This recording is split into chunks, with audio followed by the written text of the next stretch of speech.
dando continuidade aqui ao primeiro colóquio do Instituto Rouanet Unicamp, né, o particular universal no pensamento de Sérgio Paulo Rouanet, e eu tenho a honra e a alegria de receber aqui o meu amigo e colega Marcelo Perini, que é professor da PUC São Paulo, enfim, autor de inúmeros artigos e também livros. E eu queria destacar aqui que Marcelo Perini desenvolveu um trabalho sobre a questão da violência em Erecville, trabalho que defendeu, se não me engano, em Paris. E, posteriormente, desenvolveu também uma linha de pesquisa em filosofia antiga, estudou com Giovanni Reale na Itália e, enfim, foi um difusor da teoria da chamada da doutrina não escrita de Platão, né, na escola de Tübingen, Milão, mas, enfim, e atualmente me parece que retornou aí a uma vertente mais contemporânea, enfim, dessa etapa. É autor de um importante livro em filosofia antiga que se chama Platão Não Estava Doente, que eu recomendo, publicado pela Loyola em 2014. E, bom, assim, eu não vou me estender muito, porque o próprio Marcelo Perini, com quem eu tive ocasião de conviver, eu trabalhei com ele na editora da Universidade de São Marcos, né, onde ele foi o editor, meu chefe. O Marcelo Perini costumava dizer, às vezes, quando a pessoa apresentava um currículo muito extenso, que não era um currículo vitae, né, era um ridículo vitae, né? Então, eu acho que essas coisas não são importantes, tão importantes, né? Importante aí é a gente ter entre nós um estudioso, um acadêmico muito sério, e aí uma pessoa admirável de vários pontos de vista, e a quem então eu cedo a palavra para fazer a sua conferência. Muito obrigado. Muito obrigado, Luiz Paulo, pela acolhida, pela apresentação. Quero saudar os colegas que me antecederam aqui, né? Grandes figuras, algumas que eu até conheci pessoalmente, conheço pessoalmente, né? E vejo que, de fato, quero saudar também os organizadores desse colóquio, né? Porque me parece que foi organizado justamente como uma autêntica e merecida homenagem à memória do professor Sérgio Paulo, não? A minha exposição, espero corresponder, vamos dizer assim, ao tema geral, né, do colóquio, né, e fiquei muito entusiasmado de poder prepará-la, né, porque quando o Luiz Paulo me convidou, eu fiquei pensando, poxa, sobre o que eu poderei, né, aí fui pesquisar, quer dizer, conhecia, né, alguma coisa já do pensamento do professor Sérgio Paulo e tal, mas aí descobri lá um artigo de 1986, publicado na revista da UNB, né, Reinventando as Humanidades, que depois foi republicado nas Razões do Iluminismo, né, e por uma coincidência, né, boa, né, naquele momento em que o Luiz Paulo me convidou para esse colóquio, eu estava fazendo justamente um seminário na pós-graduação da PUC de São Paulo, a partir da obra de Eric Weil, né? E um dos temas justamente, né, desse seminário era a questão das humanidades, né? E então eu falei, bom, é o momento de eu aproveitar, né, e me expor também um pouco, tá? Então o meu texto se chama Elogio das Humanidades, né, homenagem a Sérgio Paulo Rouanet. Vou ler para não me estender indevidamente e depois, se eventualmente tiverem a oportunidade de uma interlocução, né, estou absolutamente à disposição. Primeiro ponto, então, nas origens do nosso humanismo. No capítulo sobre a retórica de Sócrates e o seu ideal de cultura, no clássico volume Paideia, Werner Jäger sustenta que o que os educadores atuais consideram muitas vezes a essência do humanismo é substancialmente a continuação da linha retórica da cultura antiga e que, na realidade, a história do humanismo chega infinitamente mais longe, pois abrange a totalidade das repercussões da paideia grega e, portanto, a ação universal da filosofia e da ciência helênica. Sem pretender nem precisar tomar partido no conflito dos humanismos entre Isócrates e Platão, que dominou a cultura grega ateniense, principalmente no século V, não resta dúvida de que qualquer reflexão sobre a descoberta da humanidade na nossa tradição de pensamento deve nos remeter a uma consideração sobre a nossa posição perante os gregos, conforme a expressão de Bruno Snell sobre as origens do humanismo ocidental. É justamente por isso que pretendo partir de uma breve consideração sobre 2 pontos fundamentais do legado grego ao nosso humanismo, para refletir em seguida sobre a escolha da razão contra a violência como o pressuposto subjacente e constitutivo da nossa humanidade. E concluir com uma breve reflexão sobre a necessidade de reinventar as humanidades, conforme a expressão de Sérgio Paulo Rouanet, em confronto com um elogio das humanidades, segundo Eric Weil, como antídoto à violência que se instalou em nosso país e que ameaça os fundamentos da nossa cultura. O legado grego ao nosso humanismo. O primeiro ponto da herança grega em nosso humanismo refere-se à própria ideia de humanidade, matriz e produto da paideia grega. Foi uma ideia ou um ideal de ser humano que inspirou o conjunto de procedimentos práticos e teóricos constitutivos da genuína paideia grega.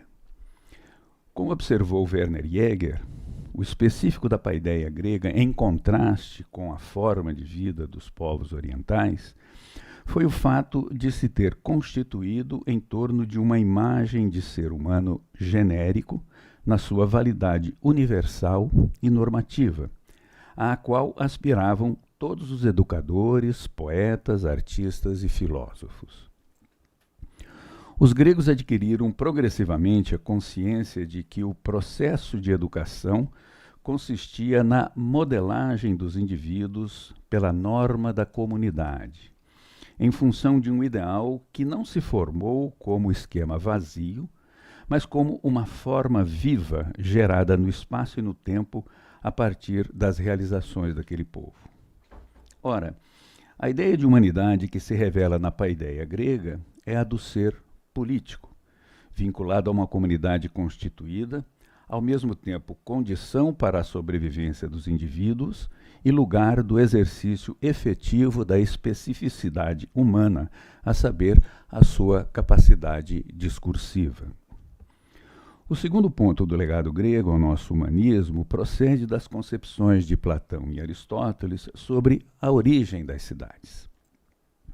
No segundo livro da República, Platão recorre a um mito para descrever o surgimento das cidades e afirma que elas nascem porque os humanos, individualmente, não são autossuficientes, mas necessitados de muitas coisas que só podem ser conseguidas com a ajuda dos outros. No primeiro livro da Política, Aristóteles afirma que o ser humano é um animal de cidade. Quero só fazer uma pausa nisso aqui. Luiz Paulo traduziu a obra da Bárbara Cassan, né, e ele traduz exatamente o zoon politikon como animal de cidade. Eu nunca me esqueci dessa grande sacada do Luiz Paulo na tradução. Então, animal de cidade, vale dizer, um animal dotado de uma capacidade natural de falar e de agir segundo essa capacidade discursiva. E, acima de tudo, um animal capaz de se servir da palavra para formular noções universais como o bem e o mal, o justo e o injusto, o útil e o danoso. A posse comum dessas noções constitui a família, primeira expressão da natureza política dos seres humanos, e a cidade, expressão mais elevada da sua naturalidade política. O fundamento da explicação mítica da origem das cidades em Platão é o dado antropológico da incapacidade original de prover sozinho a própria subsistência e da capacidade de estabelecer laços cooperativos para adquirir os bens comuns que garantam a sobrevivência de todos. Do mesmo modo, no fundamento da afirmação aristotélica de que a posse comum de noções universais é o que está na origem da família e da cidade, encontra-se no dado antropológico da capacidade de criar relações de igualdade e de agir em conjunto segundo normas ou noções universais partilhadas. Portanto, a dimensão política da ideia grega do ser humano é afirmada como natural, revelando-se, por um lado, a partir das necessidades de conservação e desenvolvimento da própria vida física, e, por outro, a partir da habilidade de estabelecer relações e empreender ações em conjunto, de acordo com procedimentos próprios da vida associada.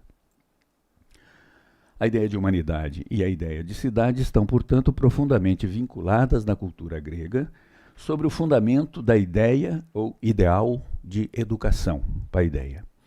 Com efeito, era pela educação que se podia passar das capacidades naturais às possibilidades realizadas, vale dizer, era a educação que permitia que uma concepção da natureza humana em estado bruto pudesse ser conduzida a um ideal de natureza humana tal como ela poderia ser se realizasse o seu telos. A concepção teleológica da natureza humana se traduzia, em termos de compreensão da sociedade, nas ideias de bens partilhados e de justiça, que passaram a reger as relações no interior das comunidades. Essa concepção teleológica da natureza humana produziu uma compreensão da sociedade segundo o modelo predominantemente cooperativo, muito embora também se encontre no pensamento de Platão e Aristóteles traços do que virá a ser o modelo conflitivo de compreensão da sociedade.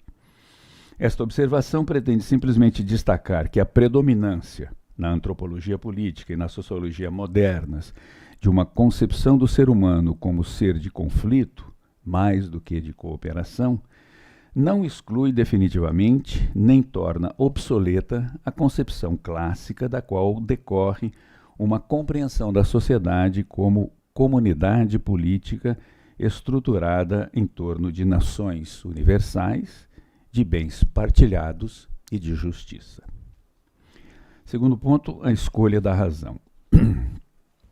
Na primeira linha da metafísica de Aristóteles se lê: todos os homens, por natureza, tendem ao saber. Para compreender o alcance dessa afirmação, é preciso lembrar que a sociedade grega antiga era uma sociedade machista. Apesar disso, Aristóteles diz pantes anthropoi. Todos os seres humanos, homens e mulheres, desejam saber, desejam conhecer.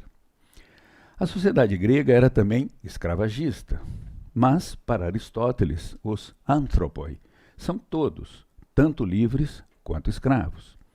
Portanto, é uma noção que abraça todos os seres humanos, independentemente do sexo, ou do gênero, ou das condições sociais. Ainda uma terceira decisão importante, né? Os gregos se distinguiam dos bárbaros, e apesar de admitir na sua política a escravidão, a fórmula aristotélica parece incluir também os escravos. Portanto, pelo fato de serem humanos, e não por alguma razão acidental, todos têm o desejo de conhecer enraizado na sua própria natureza. Esta afirmação da tendência natural ao saber se conjuga com a definição aristotélica do anthropos como o único animal que possui razão. Entretanto, essa definição não é uma definição científica do ser humano no sentido de descrever objetivamente o que ele é. A definição não é científica, mas poderíamos dizer, teleológica, pois ela aponta para o que ele deve ser, se quiser ser humano. Podemos também chamá-la de uma definição humana do ser humano. Ela indica que esses seres de natureza devem ser, se quiserem ser, humanos. Portanto, possuir razão é possuir uma capacidade, uma potência no sentido aristotélico, que esses seres de natureza devem atualizar para se tornarem o que a definição diz que eles são. A razão, portanto, não foi uma fatalidade que aconteceu aos nossos antepassados, mas uma possibilidade que se atualizou pelas escolhas que levaram a se tornar humanos aqueles seres que, na ausência dessas escolhas, teriam ficado presos à monótona satisfação das necessidades ou a elas retornariam como sempre fazem os outros animais. Foram as escolhas da razão, fundadas numa escolha, em certo sentido, razoável da razão, que possibilitaram a passagem da pura animalidade à humanidade. Essa passagem, entretanto, permanece sempre ameaçada pelo risco de recaídas, pois a racionalidade não foi e não é uma conquista definitiva da humanidade, dos seres humanos. Os seres humanos, mesmo depois da escolha da razão, nascem como os animais, submetidos aos impulsos da sua natureza animal, e sempre poderão entrar pelos atalhos da violência para satisfazer as suas necessidades e desejos, se não forem educados para escolher a razão. Aparece aqui pela primeira vez, na presente reflexão, o fenômeno que permitirá descobrir o segredo e a tarefa da cultura. Trata-se do fenômeno da violência, que curiosamente só aparece como tal no horizonte da vida humana depois da escolha da razão. De fato, na ausência da escolha da razão, os procedimentos conforme as forças naturais não são nem racionais nem violentos.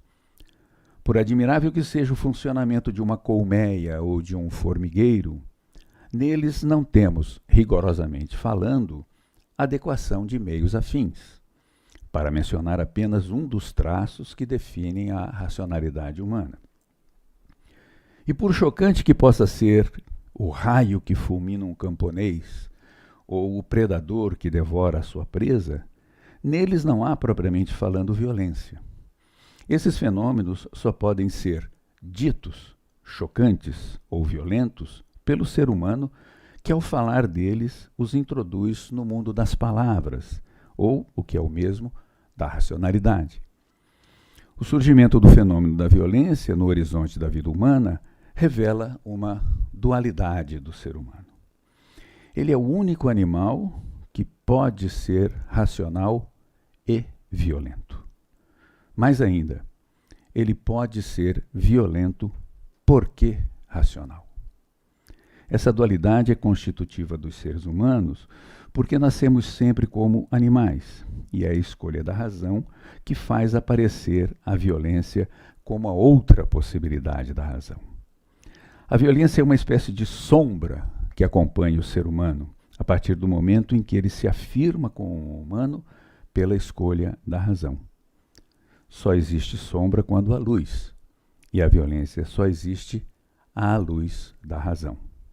Com efeito, cito Eric Weil, o homem ser falante, ou se prefere ser pensante, é o único que revela a violência, porque só ele procura um sentido, inventa, cria um sentido para a sua vida e para o seu mundo, um sentido para a sua vida em um mundo organizado e compreensível, um mundo organizado e compreensível por referência à sua vida, como região do sentido da sua vida.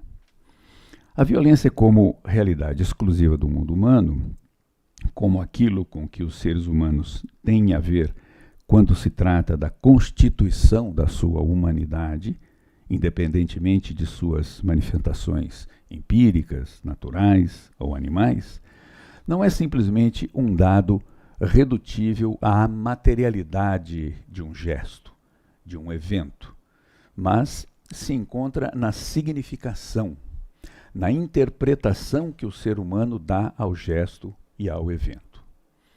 Só o ser humano é capaz de violência porque só ele é capaz de interpretar e de compreender o gesto ou o evento no universo do sentido, de uma relação de reconhecimento e de interlocução que suspende o gesto negador, assassino pelo qual tudo é objeto e simples natureza. Eis porque a violência é constitutiva do mundo humano. Essa dualidade da razão e violência, além de constitutiva da nossa humanidade, é também irredutível, porque somos seres finitos, o que significa que nossas necessidades e desejos se renovam indefinidamente e, portanto, o princípio da violência não pode ser eliminado definitivamente pela razão. A violência permanece sempre no horizonte da vida humana como a outra possibilidade de escolha, como o outro da razão.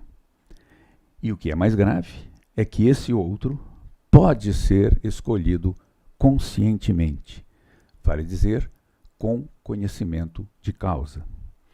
A nossa história recente, para não precisar nos referir à origem mitológica do mal, mostra que os seres humanos podem recusar a razão com conhecimento de causa.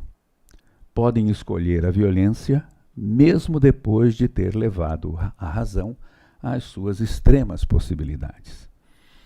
Se é verdade que os seres humanos só podem se compreender naquilo que eles efetivamente realizaram na sua história, então a história das realizações humanas, numa palavra, a história da cultura, pode ser reduzida, em última instância, às escolhas que afirmaram e ou negaram a razão. Segundo ponto, reinventando as humanidades. Em texto publicado originalmente na revista Humanidades, retomado posteriormente em As Razões do Iluminismo, Sérgio Paulo Rouanet defende a necessidade de reinventar as humanidades. Note-se que o texto situa-se no final do assim chamado período de redemocratização do Brasil, às vésperas da publicação da Constituição Cidadã de 1988. Como eu disse no início, o texto originalmente é de 86 e depois republicado em 87 nas Razões do Iluminismo. Rouanet começa afirmando que naquele momento, repleto de pronunciamentos sobre a nova política educacional e cultural, quase nada se escrevia sobre a revalorização em nossos currículos de certas disciplinas, estratégias para um país que está reaprendendo a pensar, ou seja, as humanidades. Embora seja um texto datado, não pretendo considerá-lo apenas aqui como um escrito de ocasião. Por isso, não vou me referir às numerosas referências circunstanciais que ilustram o texto, e no texto, a descoberta de uma causalidade oblíqua, perversa, inesperada entre o fim das humanidades e o fortalecimento do regime autoritário. Também não vou me referir à grave constatação de que, com o fim das humanidades, acabou também, em grande parte, o pensamento crítico. Tem uma série de citações do próprio Rouanet aqui nessas falas que eu não vou ficar marcando, né, mas estão no texto.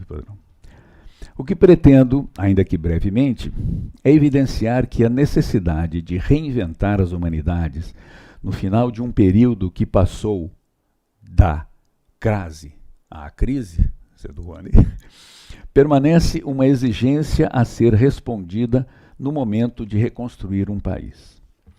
Tomo como ponto de partida a definição de humanidades oferecida por Rouanet. Aqui eu cito. Proponho chamar de humanidades as disciplinas que contribuam para a formação, Bildung, do homem, independentemente de qualquer finalidade utilitária imediata, isto é, que não tenham necessariamente como objetivo transmitir um saber científico ou uma competência prática, mas estruturar uma personalidade segundo uma certa paideia, vale dizer, um ideal civilizatório e uma normatividade inscrita na tradição, ou simplesmente proporcionar um prazer lúdico. Fim de citação. Sem pretender um consenso absoluto sobre as disciplinas que deveriam ser incluídas nessa proposta de reinvenção das humanidades, Rouanet expõe, com erudição e leveza, as disciplinas que, segundo ele, efetivamente contribuiriam para uma formação humanista. Começa pelas letras clássicas, passa pela recuperação da dignidade de língua portuguesa, reduzida pelo governo autoritário à comunicação e expressão, e da cultura luso-brasileira. Passa pelo ensino das línguas modernas, do francês e do inglês, de modo a fazer do seu aprendizado uma experiência menos mecânica que a que se pode ter num laboratório de línguas. Passa pela revalorização da história, que ou não existe mais, ou perdeu sua autonomia, confundida com a geografia, ou tornou-se desinteressante. E desemboca na filosofia, como centro das humanidades, que não pode ser posta a serviço de nenhum projeto de escravização do homem. E conclui seu itinerário no reino da arte, menos como fazer, mais como saber, pois, diz Rouanet, a prática das artes pode ser dispensada, mas não a sua história. Segundo Rouanet, há pelo menos 4 argumentos em favor da restauração das humanidades nos currículos escolares e acadêmicos de um país com tantas outras prioridades. Em primeiro lugar, sem qualquer hostilidade à técnica e à ciência, para fazer um contraste, um contrapeso necessário à difusão da cultura tecnocrática entre nós. Em segundo lugar, porque o manejo das humanidades torna o espírito infinitamente mais versátil, evitando a total atomização da vida. Em terceiro lugar, porque o cultivo das humanidades pode contribuir para o hábito do pensamento crítico, sem o qual nossa jovem democracia não poderia sustentar-se. Finalmente, mas não menos importante, porque as humanidades são uma fonte de prazer.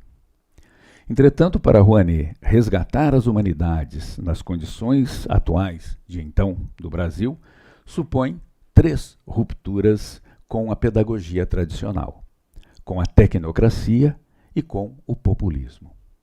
Quanto à primeira ruptura, a pedagogia tradicional, o resgate das humanidades tem um sentido de renovação, não de restauração. Portanto, não se trata de voltar ao passado, mas de tornar possível o futuro. Romper com a antiga pedagogia significa criar uma pedagogia que enfatize o debate, a pesquisa, a reflexão original e que desenvolva a capacidade de usar os conhecimentos adquiridos para compreender melhor a atualidade e criticá-la. Com relação ao programa tecnocrático, que foi brilhantemente bem sucedido, como diz Rouanet, no período autoritário, que teve suas asas cortadas com a volta do regime democrático, mas que continua se opondo ao projeto de reviver as humanidades, alegando que elas são incompatíveis com o desenvolvimento. Diante disso, é preciso afirmar que o modelo democrático de desenvolvimento não se reduz a formar recursos humanos, mas seres humanos capazes de contribuir para o desenvolvimento da única maneira digna de homens livres, participando, debatendo, construindo e criticando, isto é, exercendo plenamente sua cidadania. Finalmente, romper com o populismo, que é a outra face da tecnocracia. É romper com uma política elitista de marginalização das classes baixas e extinção da sua consciência crítica, que as deixa mergulhadas numa pseudocultura espontânea que, em sua pobreza e indiferenciação, bloqueia qualquer reflexão emancipatória e, nesse sentido, é a principal aliada da oligarquia. Próximo ponto, a cultura entre humanismo e barbárie. Antes de concluir, quero retomar uma aguda observação de Rouanet no âmbito dos argumentos em favor das humanidades. A propósito dos inúmeros exemplos históricos da coexistência pacífica entre uma civilização humanística e um regime absolutista, ou o fato de a tradição humanística na Alemanha não ter feito nada para impedir o nazismo, Rouanet afirma: horrorizar-se com a coexistência da cultura com a barbárie é algo que só pode ocorrer a quem tinha de saída uma visão idealista da cultura, vista como a esfera dos valores excelsos, que nada tem a ver com as realidades sórdidas da vida. Longe de ser um Parnaso, elevando-se acima das nuvens, a cultura está umbilicalmente ligada ao mundo do trabalho e à violência de classe. É o outro lado de uma sociedade regida pelo valor de troca e pelo princípio da utilidade. Fim de citação. Essa observação está em profunda sintonia com a reflexão de inspiração weiliana feita acima sobre a escolha da razão. Fazendo eco à afirmação de Rouanet, segundo a qual, cito, a cultura pode aliar-se à barbárie, mas a ausência de cultura é a barbárie, para Eric Weil, a razão está indissoluvelmente ligada à violência, porque é a escolha da razão que revela a violência como a outra possibilidade da razão. De modo que a história da cultura se reduz, em última instância, como já disse, às escolhas que afirmaram ou negaram a razão.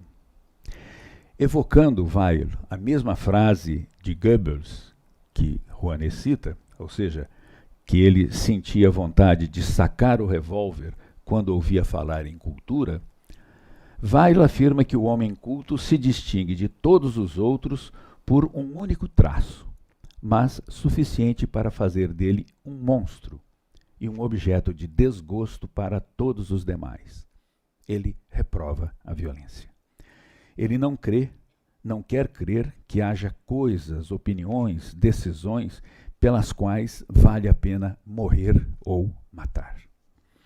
É justamente a dualidade de razão e violência constitutiva da nossa humanidade que permite pensar a cultura, em termos weilianos, como a vitória sobre a violência, não a exclusão ou a negação verbal e artificial da violência. Verbal e artificial porque compreende equivocadamente a violência como una e, portanto, um puro me einai, um não ser, e se rejeitar, reprimir e esquecer em bloco. A cultura é o pensamento, mas não o pensamento abstrato, quer dizer, separado do que lhe dá sentido e ser, mas o pensamento que se sabe sempre, que se quer sempre em perigo, o pensamento agente e que forma, consciente de sua forma formadora, consciente que sua forma formadora tem suas raízes precisamente naquilo que sempre deve, de novo, formar. O pensamento é ação é pensamento, em vista do contentamento. A relação umbilical da cultura com o mundo do trabalho, com a violência de classe, bem como com o fato de ser o outro lado de uma sociedade regida pelo valor de troca e pelo princípio da utilidade, como afirmou Rouanet, exigem do humanista uma tomada de posição diante da revolta contra uma sociedade cujos valores são da ordem da técnica, da organização e do progresso material. Segundo Weil, só o humanista pode estabelecer um diálogo da humanidade com suas próprias pulsões inconscientes ou semiconscientes, porque só ele, o humanista, considera o homem enquanto ser livre, ser que tem de lidar consigo mesmo antes de se confrontar ou depois de ter sido confrontado com as condições e com os resultados da sua ação. É tarefa do humanista abrir e tornar acessível a todos a gama de possibilidades humanas contidas na história, na arte e na poesia. Afinal de contas, diz Weil, os valores dominantes da nossa sociedade e as aspirações dos homens a uma vida sensata estão em contradição. Nossa época vai mal, mas isso não é uma espécie de destino maldito que se lança sobre nós. É o que dá às humanidades a sua verdadeira nobreza. Finalmente, o humanista filósofo.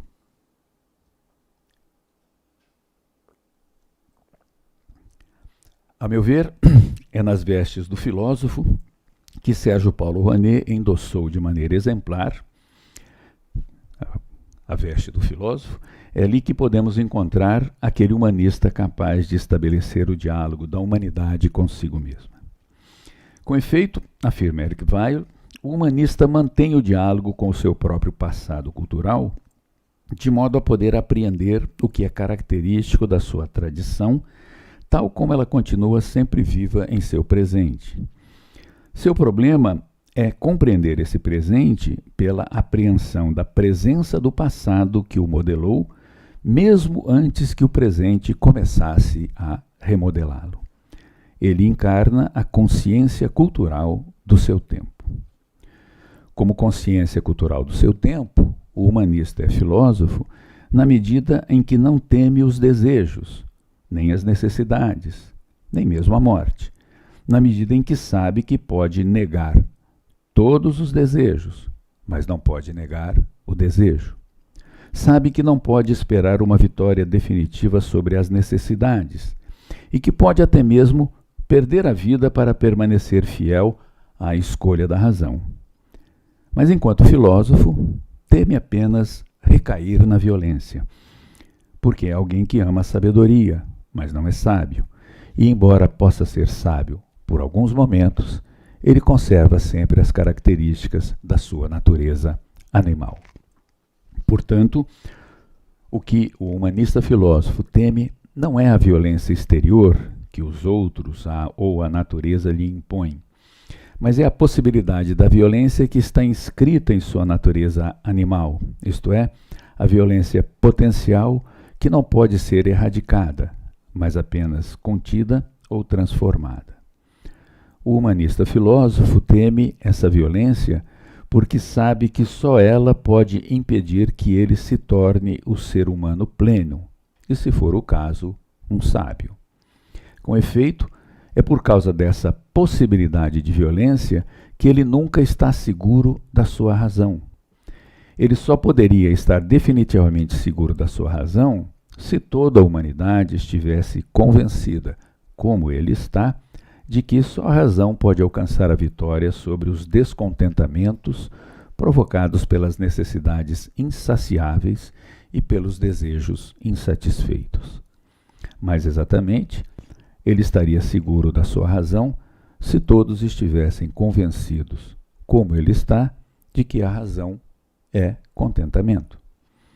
Mais do que qualquer outro, o humanista filósofo sabe que racional é o que ele deve ser se quiser ser humano. Sabe também, melhor do que os outros, que um contentamento verdadeiro é o que ele e todos buscam para serem plenamente humanos. Isso não significa que ele espere da razão a satisfação definitiva de todas as necessidades ou o apaziguamento de todos os desejos. Não é pela vã tentativa de eliminar a necessidade, nem pela frustração do desejo que o filósofo busca o contentamento. É pela capacidade de discernir as satisfações razoáveis e os desejos legítimos que ele pode alcançar a vitória sobre o descontentamento. E o critério para a razoabilidade das satisfações e a legitimidade dos desejos é dado pela eliminação progressiva da violência. O humanista filósofo só poderá viver sem medo da violência quando ele e todos os seres humanos buscarem apenas as satisfações razoáveis e os desejos legítimos. Para ele, são razoáveis as satisfações que contribuem para diminuir a violência que o ser humano sofre da parte constitutiva do seu ser animal. E são legítimos os desejos que ajudam a diminuir a dose de violência que entra nas relações humanas. É assim que, graças ao oposto da razão, graças ao outro da razão, se revela o segredo e a tarefa do humanismo e da filosofia. Diz Weil, o filósofo quer que a violência desapareça do mundo. Ele reconhece a necessidade, admite o desejo, aceita que o homem permanece animal, mesmo sendo razoável. O que importa é eliminar a violência. É legítimo desejar o que reduz a quantidade de violência que entra na vida do homem. É ilegítimo desejar o que a aumenta. Concluindo, só mais um esforço, como o subtítulo daquele livro do nosso colega lá da USP. Só mais um esforço. Essa é a imagem do humanista filósofo que reconheço na pessoa e na obra, não apenas escrita, de Sérgio Paulo Rouanet.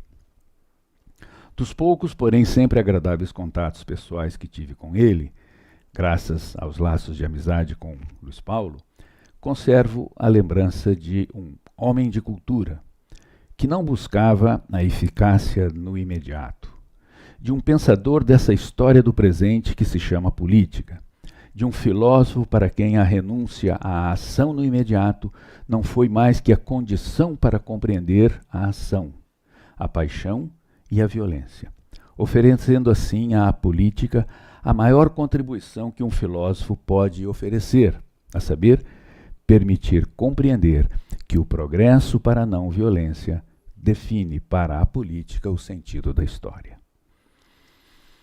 Eu não poderia concluir de maneira mais adequada esse elogio das humanidades em homenagem a Sérgio Paulo Rouanet, senão reproduzindo o último parágrafo do texto que motivou essa reflexão. Escrito há mais de 3 décadas, o texto mantém uma inquietante atualidade. Cito para concluir. As humanidades são, ao mesmo tempo, ordem e transgressão. São habitadas por um ideal normativo implícito, por um sonho de harmonia, de equilíbrio e perfeição.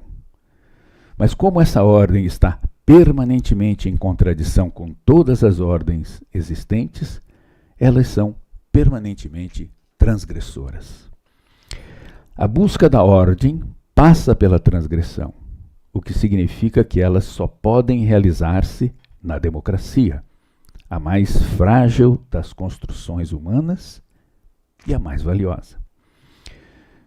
Como ensinamento, mas também como jogo, como trabalho do pensamento e trabalho do imaginário, como anamnesis, consciência crítica e antecipação utópica, elas, as humanidades, são indispensáveis numa sociedade livre e precisam dela para viver. No Brasil democrático que começamos a construir, chegou o momento de reinventar as humanidades. Obrigado.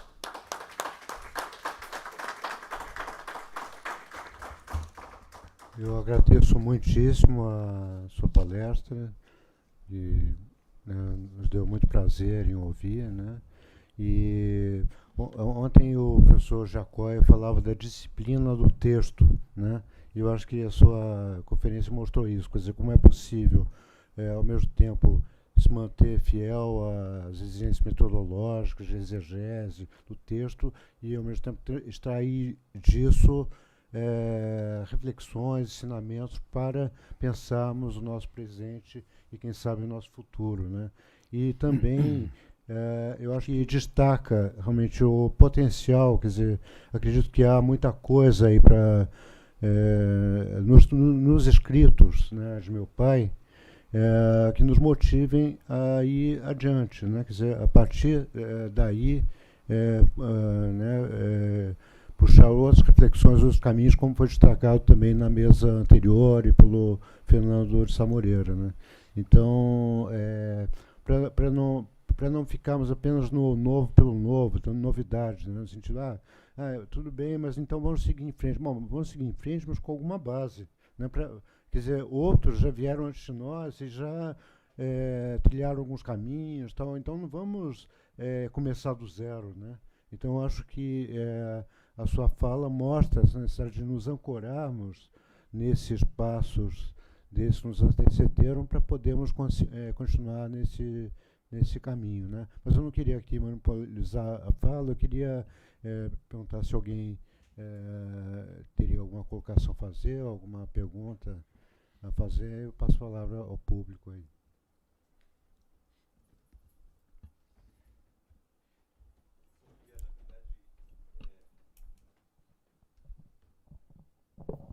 Queria, professor Marcelo, agradecer a sua conferência, que, enfim, eu assim, gosto demais, né, desse último parágrafo, né, que você acabou de citar, né. Eu acho que ele, enfim, contém assim uma provocação bastante oportuna, né, para o nosso momento, né, essa relação entre ordem, né, e transgressão, né. Mas o que eu queria, na verdade, assim, pedir a você que comentasse, se caso for oportuno também, é essa relação que você coloca na primeira parte da sua conferência entre o ser de cooperação e o ser de conflito, né? Porque a gente, de fato, tende a ver a violência no sentido da negatividade, né? Como alguma coisa negativa, né? Ou como você mesmo diz ao longo do fio condutor da sua exposição, de que é alguma coisa a ser superado, entendeu? Né? Ou transcendido, não sei se é a melhor palavra, é o que eu encontro agora. A pergunta que eu queria assim, dividir contigo é a seguinte: em que medida, no fundo, a dúvida, né? Dúvida que, enfim, todos nós temos, e a possibilidade de exprimir essa dúvida, né, no espaço acadêmico, dúvidas essas que muitas vezes colidem com as nossas crenças e até com os nossos engajamentos éticos e morais. Em que medida essa dúvida não é uma violência, digamos, positiva, né, ao próprio exercício, digamos, da razão, né? E que em determinadas situações essa dúvida ela é, vamos dizer assim, um pouco colocada entre parênteses em função de intenções, enfim, mais moralmente melhores, mais bem intencionadas e por aí adiante. Então acho que o que eu queria simplesmente era perguntar a você assim, como é que você vê o Estatuto da Dúvida, né, nessa relação entre cooperar e violentar? Você me pegou aqui pelo... agradeço a sua pergunta, porque, de fato, eu teria que realmente pensar ou repensar em eventuais elaborações nesse campo, né, sobre isso, sobre o Estatuto da Dúvida, né, que é o que há de mais, vamos dizer assim, legítimo, falando, por exemplo, em termos da academia, né, que é o que pode justamente estabelecer interlocuções e pode estabelecer um avanço, né, ou até mesmo um progresso na cooperação, assim, né, desde que, evidentemente, assumida não como ameaça, né, nem como, vamos dizer assim, artifício, simplesmente, né, como estratégia, né, de assim, né, de negar o que o outro disse para, né, reafirmar a sua própria, enfim, né. Eu gostaria, eu agradeço, eu gostaria de pensar mais sobre isso, sabe, né, e se eu entendi bem também, que você se refere, inclusive, assim, ao ambiente acadêmico, né, qual é a importância, vamos dizer assim, né, que isso tem na vida acadêmica, né, como expressão, talvez, né, dessa dimensão, né, conflitiva que ou pretensamente se constitui no interior de uma comunidade cooperativa que é em torno do saber e tudo mais, né?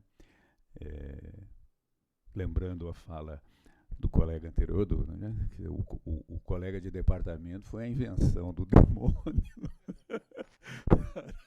para arruinar a felicidade do ser humano, né? E, enfim, eu fui colega de departamento do Luiz Paulo por um pouco de tempo na PUC, né? E espero não ter sido a invenção do demônio para ele, e devo dizer aqui para vocês que ele não me ouça, né? Que até hoje ele não me ouça, que até hoje eu lamento enormemente que ele tenha sido, por força de outros colegas de departamento, tenha tido que sair da PUC, né? Mas pelo que ele parece, ele está fazendo um excelente trabalho na instituição que ele está, e eu acho que nós perdemos e ele ganhou. Bom, mas isso, eu agradeço. Eu vou pensar sobre isso, Marcos, porque, de fato, quer dizer, a dúvida pode ser, efetivamente, né, uma expressão, né, da violência da própria linguagem, né? Há vamos dizer assim, né, uma dimensão de violência na linguagem, não só na sua forma, por exemplo, né, no uso retórico, né, da violência, coisa que Platão já discutia lá no Gorgias e tudo mais, né, mas também na maneira, vamos dizer assim, né, de camuflar, né, na maneira de alguma maneira, solapar, vamos dizer assim, né, uma interlocução, né, verdadeira, né. E pensando na dúvida, evidentemente todo mundo tem que pensar em Descartes, né? Não tem como não pensar, né? Eu vou contar uma anedota para vocês que eu acho que liga isso aí, né? Eu tive um colega de graduação, nós fomos apresentar um seminário sobre Descartes, né? E o Manelli Mapinho era um daqueles que vinha para o nosso grupo porque ele não queria trabalhar. No meu grupo estava o Valverde, por exemplo, nós fomos colegas de graduação. Aí no seminário sobre Descartes, a gente, para não ser prejudicado no grupo, pediu ao Manuel, você simplesmente faz a biografia de Descartes, tá bom? Diz aquelas coisas, tal, não sei o quê, porque aí não prejudica, não compromete a nossa, né? Vocês se lembram que na primeira edição da coleção Os Pensadores vinha um encarte em papel couché, colorido e tal, e na capa, né, vinha um retrato, né, do filósofo do volume, né? O Mané chegou na aula com aquela reprodução do Descartes. Eu não me lembro quem é o autor, mas o Descartes era feio, né? Cá para nós, assim. Ele disse assim, olha, eu vou apresentar para vocês o Renato das Cartas. Esse senhor aqui foi aluno dos jesuítas. Portanto, ele adquiriu a fama de ter duas caras. Portanto, de ser fingido. Inclusive, a dúvida dele era uma dúvida fingida, tá? Pois bem, mas com relação às duas caras, eu vou dizer para vocês, sabe como que ele respondia isso? Meus amigos, vocês acham que se eu tivesse duas caras, eu ia escolher justamente essa? Nunca mais esqueci essa intervenção do Mané, que salvou o nosso grupo. Bom, mas isso para dizer isso, né, quer dizer, muitas vezes a dúvida ela é finta, né, como diz o italiano, ela é fingida, porque ela simplesmente é uma transposição da violência da linguagem, né? Mas eu acho que ela tem essa dimensão construtiva, né? Que pode ser. Sobre isso que eu talvez fico desafiado a pensar a partir da sua pergunta, né? Não sei se Vamos pensar juntos, né? Eu agradeço. Ele nunca apareceu no meio desse meu tipo de reflexão, né, essa questão, né, e hoje pintou aí, acho que vai ficar como um desafio. Antes de passar a pergunta, eu não resisto à brincadeira.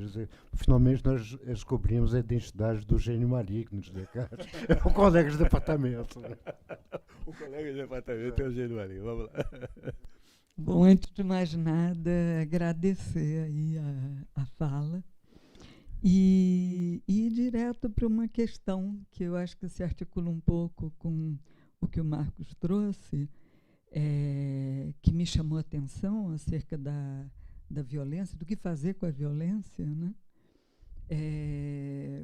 Que me faz pensar sobre se trata, né, de superar a violência ou de sublimar a violência, dado que é inevitável, né? Essa reflexão sobre a sublimação, que, né, que está presente aí numa das perspectivas que você apresentou, como a arte, né? Quem sabe não é um caminho, né? Vamos dizer assim, uma arma mais potente, né? Para lidar com a violência, né? Já que será que é possível superar a violência? Enfim. Bom, parte dessa pergunta tinha que ser feita ao Richard, né? Mas, veja, isso, superar a violência é vamos dizer assim, um desafio permanente, né? Porque ela não é, vamos dizer assim, ela é ineradicável, né? Não tem jeito. Vamos dizer assim, nós somos finitos, nós somos seres carentes, nós temos desejos e temos uma animalidade, vamos dizer assim, né? Uma corporeidade, vamos dizer assim, animal, que tem suas exigências, suas, né, necessidades e tudo mais. Então, isso. A arte pode ser, efetivamente, né, e efetivamente é, né, um caminho de sublimação, de superação dessa violência, pelo menos, né, de educação, de refinamento, né, cultural. No texto do Anet, ele valoriza muito essa questão né, vocês conhecem o texto, né, a questão das artes e da educação, né, recolocar as artes no currículo, né, a proposta dele, né, porque isso produz humanidade, isso refina, vamos dizer assim, né, humanidade, isso produz humanidade, né, e portanto isso cria também, vamos dizer assim, recursos, né, para não recorrer à violência, né, ou pelo menos para evitá-la, vamos dizer assim, né. A frase que eu citei, né, é uma frase de Eric Weil, quer dizer, a extinção da violência é, de fato, uma espécie de meta da própria política, vamos dizer assim, né, da realização histórica, né. Superação justamente na medida de uma diminuição progressiva, né, dessas expressões já, vamos dizer assim, muitas delas enraizadas na nossa cultura, né, da violência, né, racismo, elitismo, tudo são expressões, vamos dizer assim, que estão, né, então, erradicar, porque é evidente que será sempre melhor vivermos numa sociedade onde a igualdade de gênero seja respeitada, onde o racismo não esteja presente, isso tudo, né, mas isso é uma meta, vamos dizer assim, a ser alcançada, a ser construída por uma educação, né, a ideia de paideia que o Anet também explora enormemente, tem em vista isso, né. Então, evidente, eu acho que por certas dimensões, é preciso sublimar também, né, a violência, uma vez que, né, a sua erradicação total é impossível, né. A ameaça né, do fracasso da razão é uma própria descoberta da razão, né. E a possibilidade, né, do exercício da violência com conhecimento de causa, né, é também uma expressão, né, da razão, né. Não sei se vocês sabem, Eric Weil é um sobrevivente, é um judeu, né, alemão, né, um sobrevivente do nazismo, né, que teve parte da sua família exterminada e tudo mais. Então, essa expressão, né, violência com conhecimento de causa, né, é uma referência à solução final. Assim, né? Mas é isso, né? Essa superação tem em vista, né, esse progressivo avanço, vamos dizer assim, né, contra estruturas que já estão sedimentadas, contra